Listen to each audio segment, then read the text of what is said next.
Clint Eastwood didn't just act with guns. He transformed them into symbols of justice, vengeance, and the American spirit. From the dust-choked towns of the Old West to the gritty streets of San Francisco, we're counting down the 10 most iconic guns that made Clint Eastwood immortal. Number 10. Winchester Model 70. The Silent Precision, Dirty Harry, 1971. Before Harry Callahan became synonymous with the .44 Magnum, he demonstrated cold professional skill with the Winchester Model 70. In Dirty Harry's opening sequence, a single shot from this precision rifle takes down a rooftop sniper with surgical accuracy. The Winchester 70's .30-06 Springfield chambering fires a 150 grain bullet at 2,700 feet per second. Delivering 2,429 foot-pounds of energy through its 24-inch barrel. Weighing 8.5 pounds with a 5-round internal magazine, this bolt-action rifle represented the calm before the storm in Eastwood's arsenal. The Model 70's presence reveals Harry Callahan's professional competence before his explosive personality emerges. The rifle's precision matched Harry's calculated approach to law enforcement. Quiet, deadly, and absolutely effective. Key strengths: surgical accuracy, proven reliability, professional precision. Next, frontier firepower meets a legendary design. Number 9. Winchester Model 1892. The Frontier Legend. High Plains Drifter, 1973. In High Plains Drifter, a mysterious stranger rides into town carrying the Winchester 1892 lever-action rifle like an extension of his soul. This weapon represented the evolution of frontier firepower into something truly deadly. Chambered in .44-40 Winchester, the Model 1892 drives a 200 grain bullet at 1,190 feet per second through its 20-inch barrel, delivering 630 foot-pounds of stopping power. The lever-action design allowed rapid follow-up shots while maintaining the reliability that made Winchester legendary. The rhythmic lever action became a signature sound in Eastwood's westerns, each cycle promising swift retribution for those who deserved it. The 1892 showed audiences that survival on the frontier required both speed and accuracy, qualities Eastwood embodied perfectly. Key strengths: rapid fire capability, frontier reliability, iconic lever action. Next, dual-wielding power dominates. Number 8. Colt Walker Revolvers, the hand cannons. The Outlaw Josey Wales, 1976. Few weapons scream frontier power like the massive Colt Walker revolvers that Eastwood dual-wielded in the Outlaw Josey Wales. These enormous .44 caliber revolvers represented the ultimate expression of black powder firepower. The Colt Walker's .44 caliber chambering fires a 220 grain bullet at 1,000 feet per second, generating 490 foot-pounds of energy. Weighing nearly 5 pounds each and measuring over 15 inches long, these were among the most powerful handguns of their era. When Josey Wales spits tobacco and asks, "Are you gonna pull those pistols or whistle Dixie?"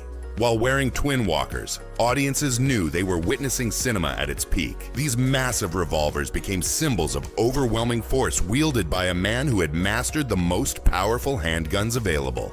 Key strengths: maximum stopping power, intimidation factor, dual-wielding capability. Next, modern warfare demanded evolution. Number 7. M1 Garand, the Liberation Machine, Gran Torino, 2008. Decades after his cowboy days, Eastwood gave us Walt Kowalski and Gran Torino, a Korean War veteran whose M1 Garand represented both his military service and unwavering principles. This rifle symbolized an entire generation's sacrifice for freedom. The M1 Garand's .30-06 Springfield chambering speeds a 150 grain bullet to 2,700 feet per second through its 24-inch barrel, delivering 2,429 foot-pounds of battlefield-dominating energy. Weighing 9.5 pounds with an 8-round on-block clip, this semi-automatic rifle gave American forces decisive advantages in World War II and Korea. When Walt levels the Garand on his front porch, it's not just a threat. It's a statement about principles, sacrifice, and the kind of man who believes in right and wrong even when the world stops caring. The distinctive ping of the ejecting clip became the sound of American victory, and in Walt's hands it remained a warning that some values are worth defending. Key strengths: military heritage, proven reliability, symbolic power. Next, Divine justice requires special tools. Number 6. Remington 1858 Revolvers. The Preacher's Justice. Pale Rider, 1985. In Pale Rider, Eastwood wasn't just a man.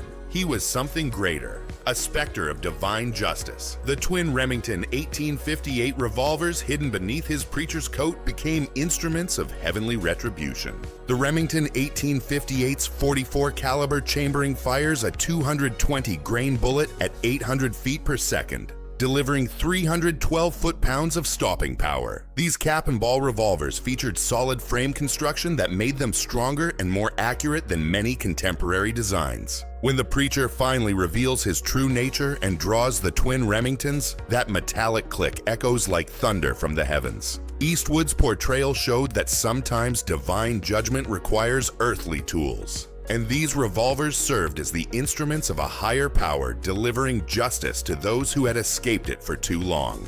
Key strengths: solid frame accuracy, dual-wielding power, symbolic significance. Next, the top 5 will reveal the weapons that defined cinema history.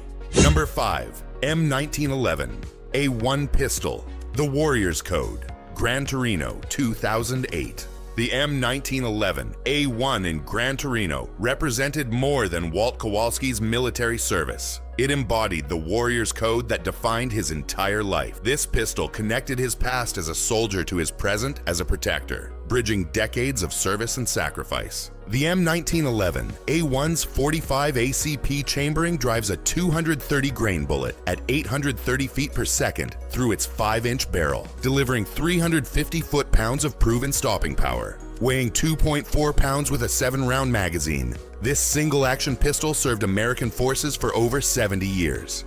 Walt's relationship with the 1911 showed audiences that some principles are worth fighting for, even when the cost is everything. When he faces the gang unarmed at the film's climax, the absence of the 1911 speaks volumes about sacrifice, restraint, and the ultimate expression of the warrior's code. This moment elevated the 1911 from weapon to symbol, representing the choice between violence and redemption.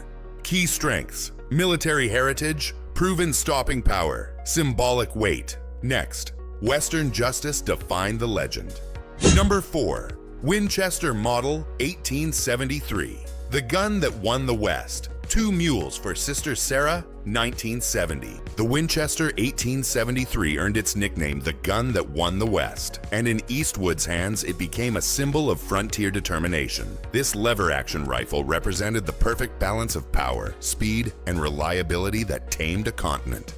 Chambered in 44-40 Winchester, the Model 1873 drives a 200 grain bullet at 1,190 feet per second through its 24-inch barrel, delivering 630 foot-pounds of stopping power. The lever-action design provided rapid follow-up shots, while the tubular magazine held 15 rounds. Eastwood's smooth operation of the lever action became poetry in motion, each cycle chambering another round of inevitable justice. The 1870s presence in his films reminded audiences that the frontier wasn't won by the fastest gun, but by the most reliable one. A lesson that extended far beyond the silver screen into American mythology itself. Key strengths: rapid fire capability, high capacity, frontier reliability. Next, cinematic immortality required something special. Number 3. Colt Single Action Army. The Man with No Name. Dollars Trilogy, 1964 to 1966. The Colt Single Action Army made Eastwood's Man with No Name legendary across 3 films that redefined the Western genre forever. This revolver became as much a character as Eastwood himself, defining what a gunfighter's weapon should be for generations to come. The Single Action Army's 45 Colt chambering drives a 255 grain bullet at 860 feet per second through barrels ranging from 4.75 to 7.5 inches, delivering 420 foot-pounds of stopping power. Weighing 2.5 pounds with a 6-round capacity, this single-action revolver demanded deliberate intent from every man who drew it. Eastwood's carry and draw of the Colt revealed his character's moral standing, The Single Action Army's mechanism forced conscious decision-making. You couldn't spray bullets in panic. Each shot required deliberately cocking the hammer, carefully aiming, and accepting full responsibility for the consequences. This weapon didn't just make Eastwood a star, it created the template for every Western anti-hero who followed, establishing a new standard for cinematic gunfighters that endures today. Key strengths: iconic status, deliberate action, moral authority. Next, Harry Callahan made history. Number 2. Smith & Wesson Model 29. The most powerful handgun in the world. Dirty Harry, 1971. I know what you're thinking. Did he fire 6 shots or only 5? Well, to tell you the truth, in all this excitement, I've kinda lost track myself. But being this is a .44 Magnum, the most powerful handgun in the world, and would blow your head clean off, you've gotta ask yourself one question. Do I feel lucky? Well, do ya, punk? With those words, Eastwood and the Smith & Wesson Model 29 created one of cinema's most iconic moments. This .44 Magnum revolver became synonymous with Harry Callahan and transformed both Eastwood's career and American gun culture overnight. The Model 29's .44 Magnum chambering fires a 240-grain bullet at 1,350 feet per second, delivering 971 foot-pounds of devastating energy. The end-frame construction and 6.5-inch barrel provided the strength needed to handle this powerful cartridge while maintaining accuracy. Eastwood's confident handling of the massive revolver showed Harry Callahan's willingness to use overwhelming force when necessary. The Model 29 wasn't just a weapon. It was a declaration about justice, determination, and the kind of man who refuses to back down from evil. This revolver didn't just define a character, it defined an entire era of action cinema, influencing countless films and establishing Eastwood as the ultimate tough guy icon. Key strengths: maximum stopping power, iconic status, cultural impact. Next, one weapon that made Clint Eastwood immortal. Number 1. Colt 1851 Navy Revolver. The birth of a legend. A fistful of dollars, 1964. Here stands the weapon that made Clint Eastwood immortal, the Colt 1851 Navy Revolver. Before Dirty Harry, before the Man with No Name trilogy was complete, this single revolver and a fistful of dollars launched Eastwood from television actor to international movie star. The Colt 1851 Navy's .36 caliber chambering fires an 80-grain ball at 1,000 feet per second, delivering 178 foot-pounds of energy. While not the most powerful revolver on our list, it possessed something more valuable: the ability to create a legend. When Eastwood faced down multiple opponents in that dusty Mexican town, hand resting on the Navy's worn grip, cinema itself changed forever. This wasn't just about who drew first, it was about who meant it. And no one meant it like Eastwood. The 1851 Navy created the template for every Western hero who followed. Its elegant lines and deadly efficiency in Eastwood's hands showed audiences what a gunfighter should look like, sound like, and move like. This revolver launched not just a career, but an entire cinematic movement that redefined the Western genre and established Eastwood as one of cinema's most enduring icons. Key strengths: historical significance, elegant design, legend-making power, the evolution of an icon. From the elegant Colt 1851 Navy to the thunderous .44 Magnum, Clint Eastwood's guns told the story of American cinema's evolution. Each weapon reflected not just the character he played, but the era in which he played them. From the mythic West to the gritty urban reality of modern America, Eastwood succeeded because he understood that guns in movies aren't just props. They're extensions of character, symbols of justice, and tools of storytelling. Whether facing down outlaws in a dusty street or confronting criminals in San Francisco, his weapons became part of his legend and shaped the action genre for generations. The pattern is undeniable. Legendary actors don't just carry guns, they transform them into icons that transcend the films themselves. Eastwood's firearms remain what he made them, symbols of justice, determination, and the American spirit that continue to inspire filmmakers and audiences worldwide. Which Eastwood weapon defined your image of the ultimate gunfighter? Drop your thoughts below and hit subscribe for more deep dives into the firearms that built cinema legends. Until next time, remember, in the world of legendary gunfighters, it's not about feeling lucky. It's about being prepared.